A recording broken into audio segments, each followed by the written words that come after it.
Welcome to the Good Morning from the Chicken Coop podcast with Kim Johnson, your creative strategist and master mindset coach.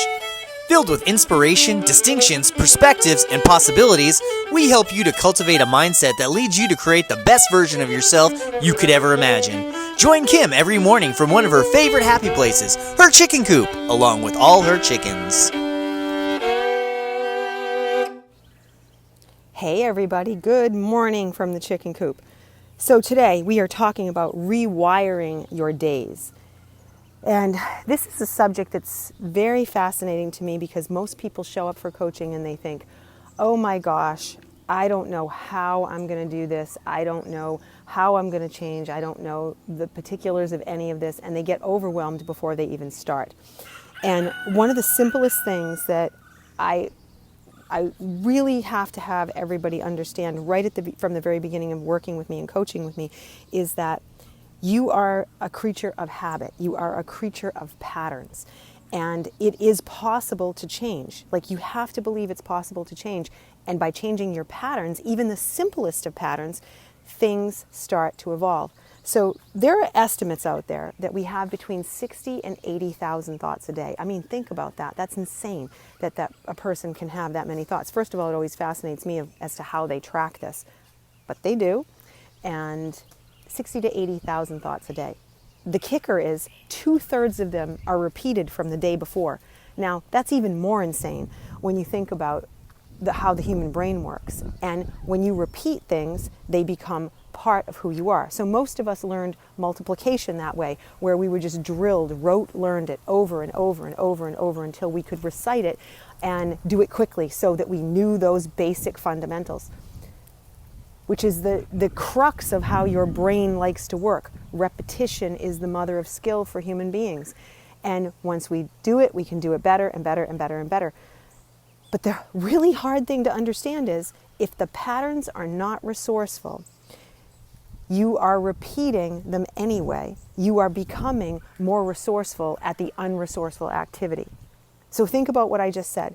If it's a destructive activity and you do it more and more and you become better at the destructive activity, it's going to be a pattern. It's still going to affect you. You can't just get away from it because it's destructive.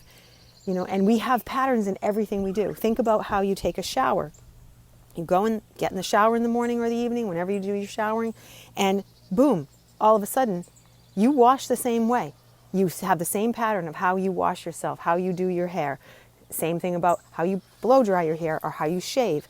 Brush your teeth. You always start in the same spot. For most people, it is very driven. The side of the bed they sleep on, how they put their clothes on. Try to put your sneakers and socks on differently and watch how your brain goes, wait, what? Because it's so conditioned. So the point of this is rewiring your brain is very simple in the sense that you change the pattern of how you do something and then everything else gets scrambled. So let's say you want to start your day off and you want to start meditating. And you've always said, I want to meditate. I know it's good for me. I hear how great it is, but I just can't seem to get it. I struggle with it. Part of the problem is you're trying to insert something new into old patterns.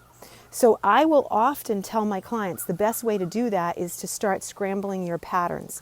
Now, for any Seinfeld fans out there, if you're a big Seinfeld fan, and I am a big Seinfeld fan, there was an episode where George was talking about opposite George, and he was going to do the opposite of everything that George ever talked about.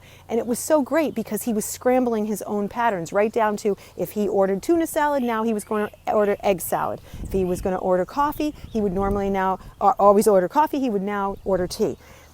He's scrambling the simplest of patterns, and then the others become open to interpretation and you can allow new things to happen. It's kind of like you're tricking your brain. You're just saying, if I always walk to my left and now I walk to my right, and while I'm walking to my right, I think of something else I want to do, it becomes easier. So right from the morning, let's say we're going to add in the meditation. You wake up in the morning. Instead of going in and doing your day like you normally would, grabbing your phone, checking your text messages, your emails, or whatever, you say, no, I'm not going to do that. You get up, you drink water, and you go and you meditate first. Right away, you've scrambled your brain because you're not looking at the old pattern and doing the phone or whatever. Now, obviously, you probably have to pee in there first. You get up. I know, I'm just saying that. Don't touch the typical patterns. It's okay, though, to get up and pee first if you need to, or get up and brush your teeth and pee. Fine. But talk about it in the sense of the big stuff that you're going to move around so that your brain does not have the same response. I promise you, if you try this technique, you're going to be astounded as to how different you feel right away, because it really doesn't matter if you're going for a walk or you're meditating or you decide to read or you decide to change the smallest of small things. The one shift in the morning makes all the difference. So work on this and practice it.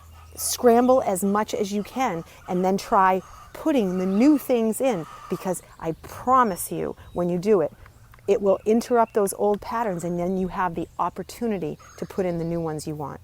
I hope you all have a blessed day, and I will see you tomorrow.